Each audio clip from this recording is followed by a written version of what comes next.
সালাতে দোয়া কবুল হয়। সালাতে দোয়া কবুলের 3 জায়গা। একটা হচ্ছে তাকবীরে তাহরিমার পরে আমরা সানা পড়ি না, আমরা তো একটা পড়ি।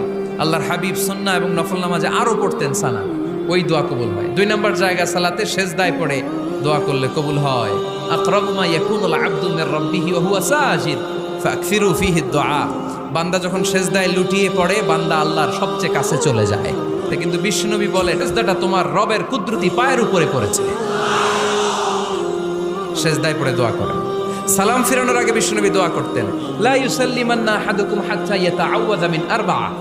আল্লাহর হাবিব বললেন, 4 জিনিস থেকে পানাহানা আছে, আমার কোন উম্মত যেন সালাম না ফিরায়। তারা যেন পড়ে, আল্লাহুম্মা ইন্নী আউযু বিকা মিন আযাবিল কবর, আউযু বিকা মিন আযাবি জাহান্নাম, আউযু বিকা মিন ফিতনাতিল মাহইয়া ওয়াল মামাত, আউযু বিকা মিন ফিতনাতিল মাসিহিদ দাজ্জাল। আল্লাহ কবরের আযাব থেকে বাঁচাও, আল্লাহ জাহান্নামের আগুন থেকে বাঁচাও, আল্লাহ জীবন